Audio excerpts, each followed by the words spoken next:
And welcome back to it. Another Mike and Mike's Off-Air podcast. Mike Pesto hanging out with you. And Mike O'Neill in afternoons on My 97.5 right here as well. Thanks for listening at my975fm.com and watching as we wave. Hi, everybody watching on YouTube. You can check out our YouTube channel. Just look for us, My975 on YouTube. Now, before you get into your deal here, and I understand we're going to go deep today. A little heavy. All right. Well, I'll be ready for that, I hope.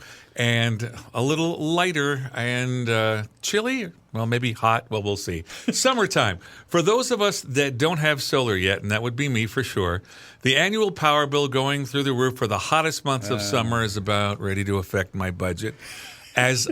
Because we do level pay. For those that don't know, level pay means they average your last year and divide it by 12.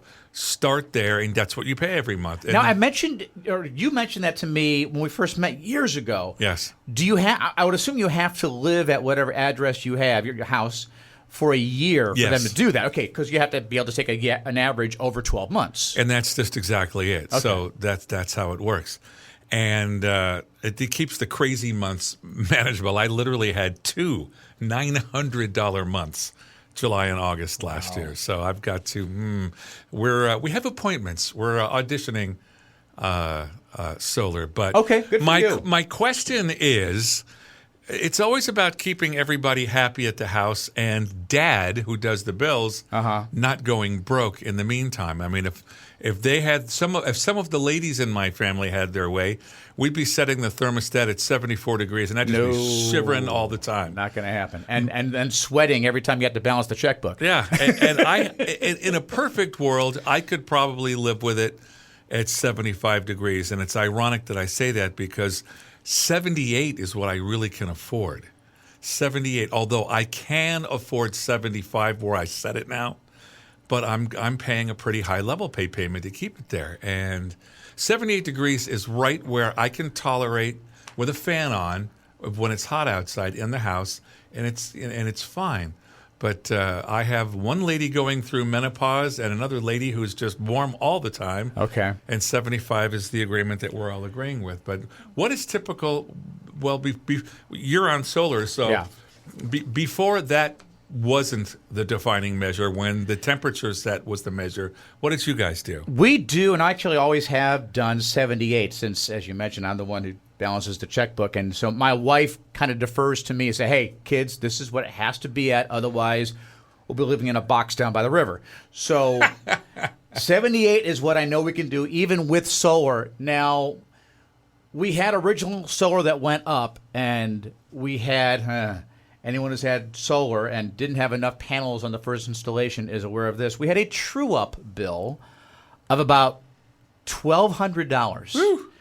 And right on cue, as that true-up bill came, I mean, it could have been like one of those cartoon dialogue bubbles. Dad opens up the envelope and, what is this? And then suddenly sees someone walking down the street, ding dong. Hey, I'm with a solar company. Have you gotten a true-up bill recently? Yes, we have. Please sit on down. So we had additional solar panels put up on the top of our house as well. So now we have the side and the top covered. Now, we've not gone an entire year now with the new panels up, so I don't know if I can be a little more flexible on the thermostat yet. I'm still holding fast and firm with the 78 thermostat. But my suggestion to you would be maybe get one of those thermostats that doesn't predominantly show what the temperature is set at. Maybe like an old school dial one so that you can set it to 76 and let it stay there for a week and see if anyone complains, and then 77 and see if anyone complains, and then eventually get up to the 78 and slowly creep it up, and maybe no one will be the wiser. Well, one of the tricks that I do is the hottest person in the house, I put a small, you know how you can go into the hardware store and buy those small air conditioning units that you can put up, you put a panel up in the window, close the window on it, and the unit just sits inside the room. Well, that's how I fixed that person's room. Okay. So, because what I do at night is I literally turn the air conditioning off. As soon as the air outside is cooler than the air inside. Smart. I turn it off. I put a fan up down the hall, suck it in and down to the other end of the house. I drop the temperature in the house by 8 degrees in about 20 minutes, leave it like that all night. And my wife doesn't seem to mind. Sean's got his door open, so that's the same temperature in the house, and we're all good. So it just seems to work. I know whole house fans do the same thing, but your way is a lot cheaper. Yes. It does exactly the same thing. If you don't have a whole house fan. But, that 78 degrees. And it's amazing if you go from 78 to 77, how much that does impact the bill. 1 degree, you wouldn't think that it does, because we're 2. Well, it's more than that, 75. My math sucks. But the point is it's setting it at 75 made a difference that I can tolerate. But it's a difference, man. Another difference we noticed is peak and off-peak. If you can help it, stay off of any major appliances 4 p.m.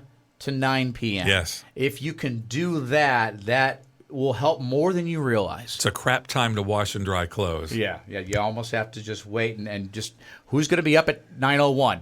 Well, you're in charge of laundry that night. Out of the washer, out of the dryer. So before we get into a much heavier topic than I think we've ever talked about with these podcasts, I want to kind of lighten up a little bit more with this. We had a question. Actually, it's still up on our Facebook page based on this judge in Indiana that declared, I think it was a shopping mall, that the bylaws of the mall said that only sandwich stores were allowed in the food court area. So a Mexican restaurant came in and they started serving burritos. Well, the sandwich owners complained. They said, whoa, hold up now. You've got burritos and tacos. Those aren't sandwiches. Check the bylaws. So the restaurant owner said, no, these are sandwiches just like, no, they're not sandwiches. We're going to court.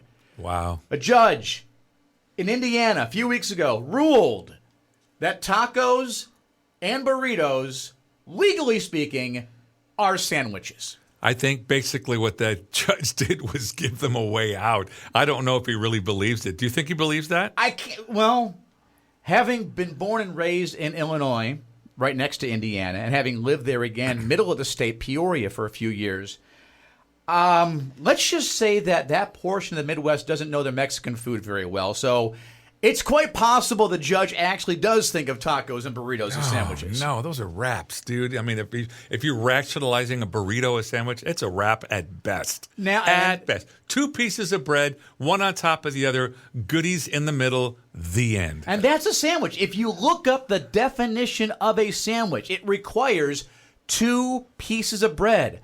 1 tortilla does not equal 2 pieces of bread, whether it's corn or flour. And that can be ciabatta. That can be any kind of bread you come up with. But a Sammy is a Sammy is a Sammy. So we have, and actually you still have, this poll question that's up on our Facebook page. Facebook for the longest time let you do poll questions, and then they stopped, and now they let you do them again. So every once in a while we'll throw one up specifically on Facebook. So the question simply was, are burritos and tacos sandwiches? Every single person who voted said no, they're not, except one. Uh-oh. One person. Uh-oh. And we won't mention his name, but one person said yes, they are. So I would safely say the South Valley agrees that tacos and burritos are not sandwiches. Thank you very much. All right, so you and I talked about this kind of briefly a week or so ago, and try to figure out if this is something that we could bring up in our podcast. And I thought about it for a little while. I thought, the best sitcoms, the funniest sitcoms that we grew up watching every once in a while, every season or so, would have one of those heartfelt, tear-jerk episodes that you just didn't see coming. This may be that for us because of an organization I'm involved with, Tulare County Suicide Prevention Task Force. I joined the organization several years ago.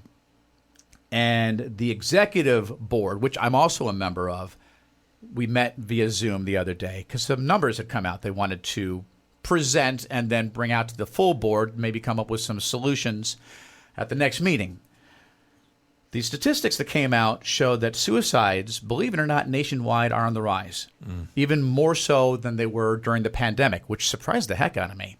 What really got my attention, because I'm in the demo, is suicides are up specifically in Tulare County, because this is the Tulare County Suicide Prevention Task Force. I would Right. imagine Kings County would reflect this as well, that they're up for middle-aged men. Really? I don't know what the actual statistics are, but that's the one demo that they specifically mentioned in the most recent meeting where suicides are up in Tulare County. Middle-aged men. Mm-hmm. Wow. I mean, I have real depression in my family and bipolar as well. So I've seen how that can respond, that can reflect, but that's a whole different discussion. This seems more to me, and I'm not an expert, this seems more to me like a man who got to a certain age and just didn't hit the goals that he wanted to hit, or just completely unaccomplished, or worse, something like alcoholism run riot and took him all the way down the path. But I wouldn't have thought that. It just seems like a midlife crisis gone horribly To awry. the extreme. Horribly awry. It's not just buying a Corvette that you can't afford. This is making that ultimate decision to say you're cashing out. Just that kind of hopelessness, I can't even imagine personally, but I have seen in others. I know what it looks like. It's pretty scary because you're in a position as someone that knows them, knowing full well that there's nothing you can really do about it other than direct these people to help and to those that might best benefit them, but that you, as a friend or a brother or a wife or a husband, really can't specifically make that not happen. It's frustrating. It's scary. As shocked as I was by that announcement during the meeting, as I thought about it, because one of the things I always try to do is try to figure out, okay, logically, how is this possible? Whether it's someone's point of view on something or a statistic in this case that came up. So I'm like, okay, well, why? Why would that be the case? And I thought, granted, this is slowly changing over time, but stereotypically, what are men thought of? The strong, silent Yes. type. We are the rock of the relationship. We are the ones that people bring the problems to. We absorb everything, and we go on with the rest of our lives because we can just do that. Men are just wired that way. Well, some men, I would argue, most men aren't. But so many men previously were so preconditioned to be that for the household. That's just what they were. That's, for better or worse, my dad was kind of wired that way. And for some cultures, it's an overcorrection in that respect. Yeah. It's just expected, and it's to the point of defying logic and defying health. I mean, because none of us can sustain that continuously without breaking. We're going to need help. You know, whether it's professional help sitting down with someone else, whether you have a great close-knit group of friends that you can vent to, whether you've got a great relationship with your spouse and you can, even when you're having arguments with her about one thing, you can still pull her aside and say, hey, I know we're not personally getting along on this front right now, but I really need your help on this front. Maybe it's something with work. Maybe it's another friend of yours. And having those healthy relationships helps a lot. But again, with the whole stereotypical dad or father or husband or just male way of thinking, I remember when I was a kid, there were some dark things that I went through. And I attempted suicide on a couple of occasions. And I loved my dad. He passed away a few years ago, but his reaction when he found out, he was hurt, obviously, but he only ever had one thing to say on the subject.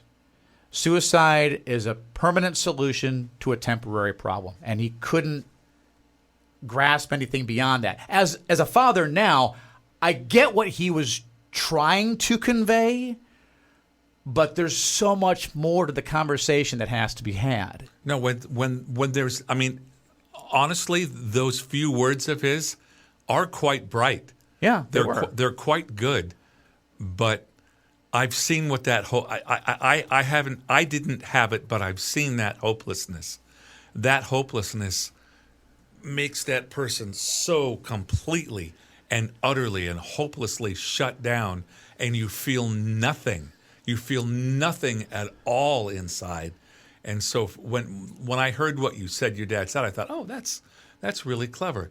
That would have I feel like that would have been completely lost on me if I were that hopeless. And yeah, that's It's a great conversation starter. It's not the entire conversation. No. Unfortunately, with my dad, it kind of was because he didn't know how to go there emotionally, because he didn't get that support from his father. From what I understand, my dad was much more emotionally connected than his father ever was. So the fact that he was able to make the strides emotionally that he did.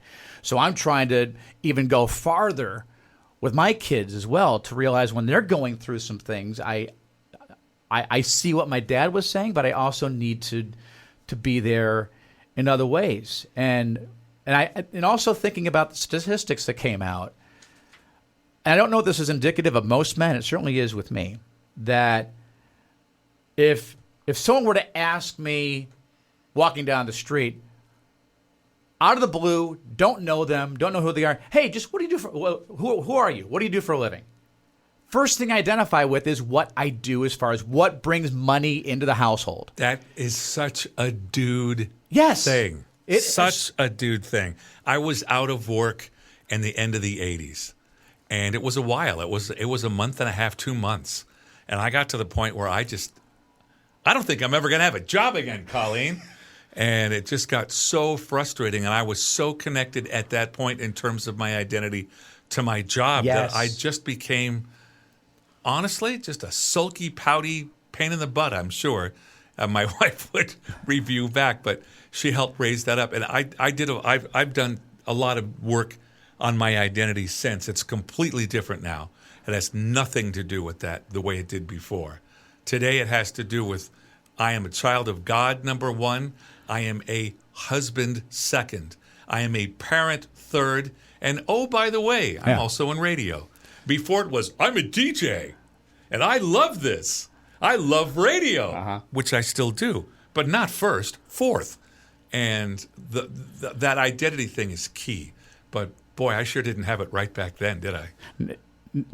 No, and there are times I kind of fall back into that. As things go well here at work, I wrap my arms around it more. It becomes more of my identity. But then it's almost like a relationship with someone that you shouldn't be involved in a relationship with when it goes south because you have wrapped your arms around this.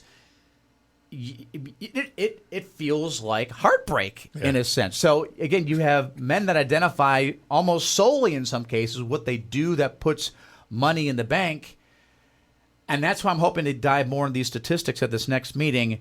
Okay, so middle-aged men, are these middle-aged men who are recently unemployed? Are they middle-aged men who are underemployed? Is there some employment component of it? I would be shocked if there's not, because of the fact that, again, stereotypically, men identify with what they do for a living. Yeah, we do. That's stupid. It really, really, really is, because we're all so much more than that.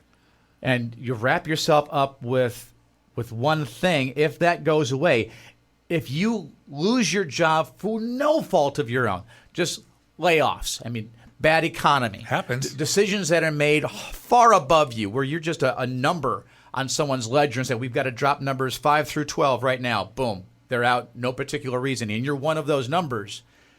You still take it personally because that personally affects you. How could it not? Because you've been there for however long. It's tough. I get that completely. But the good news, though, is that there is help out there. And as somebody who is an 11 years at the end of June, 11-year recovered alcoholic, I am familiar with recovery, and I have an idea how that works now. And the funny thing about that is, when I was out there drinking to excess, at least the way I drank as an alcoholic, it drives you to become all by yourself, because you drive everyone away, everyone out of your life. Almost got my wife gone. It did a lot of damage to my family, and all I wanted to do was be alone and drink.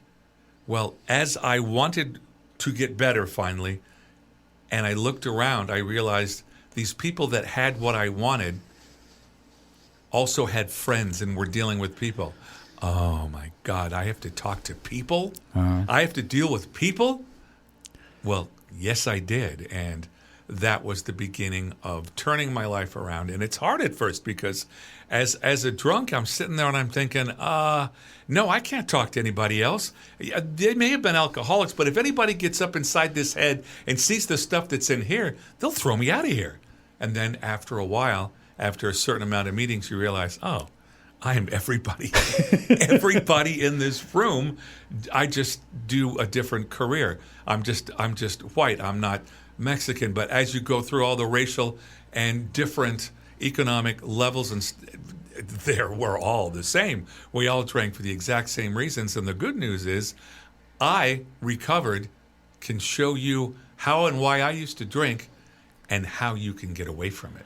And that's another aspect, I think, of getting yourself out of that downward spiral is realizing that there are others who are going through similar, if not the same things, whether it's through a support group or whether it's doing some things online and doing some research. I know Kauai Health has some organizations you may want to reach out to if you find yourself in one of those situations. But being there for others.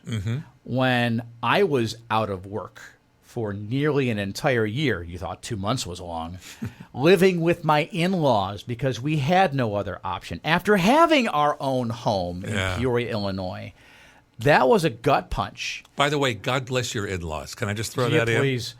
But it's like you said, you go through all those stages of grief, and to the point that after you go through them, as you said earlier, you feel empty inside. And I got to that point, and I didn't know where to turn, and I got very spiritual, very religious. I realized I can't do any of this on my own. I'm sending out as many tapes as I can, because that was back in the day. You used to send out cassette tapes, literally, to possible employers. Now everything's done via email. But sending out packages and all these little gimmicks that I learned to kind of get in front of some program director and have them hire me. I tried all of that, was doing all of that, and it still wasn't working. And it got to a point where the old adage, let go and let God, I had to do that. I had to say, hey, I'm doing as much as I can do, and I will continue to go in whatever direction you want me to go in, but I got to give most, if not all of this to you, because I physically cannot handle this anymore. And I think there's a lot of doing that helps with depression to the point that you're thinking of taking your own life. Well, and depression, it's so bad because I've seen this in my own immediate family. I've seen one person get so numb that they'll do crazy stuff just to feel anything. Yeah. And that's what's scary. And I, as the relation of this person, knew I had no control over it at all other than to just love this person and always remind them of their value. No, this world is better with you in it. I promise you. This world is better with you in it. I can't imagine my life without you part of my life. I can't even consider it. And if we all had that feeling all the time, obviously we wouldn't be talking about this today. But it's one thing to hear that. Even hearing that from every person you know, it's letting that absorb into you and feeling that in your soul. That only you can make the choice to do. No one can give you that hope. You have to accept it from others, from a higher power, from wherever it comes from for you. You need to realize, where I am right now isn't who I am. I can't let where I am determine and define me. Just like we are not the sum total of all of our failures. We are 1,000% more than that. We're everything else we've ever done, everything we're going to do. The mistakes we've made are just stepping stones towards the successes that we've earned. And you can't look at the failures as, this defined me. No, it doesn't. Not at all. You're not a depressed person. You're a person currently with depression that is looking to turn that around. And it can be turned around with the right psychological help, the right medicine help. You can live, and not a tolerable life, but a good life again. I've seen it. One of the places it can start if you're in that moment is just remember 988. There was a suicide hotline years ago. I think it was an 800 number. And now, like 911, it's just 988. And you can either call that number and talk to someone immediately. You can text that number if that's more your speed. You'd rather not talk to someone because even in talking with someone, you may think you hear judgment in their inflection. Yeah. If that's something, and trust me, believe me, as someone who overanalyzes situations to a fault, I get that. So if texting is more your thing, then you can text as well. But if you feel you are at that point, do not forget 988. And if you know of anyone who is thinking about this, maybe the reason we are having this conversation today is because we are supposed to talk to you or someone you know. Give them that number as well, 988. Please don't forget it. You have value, my friend. You have value.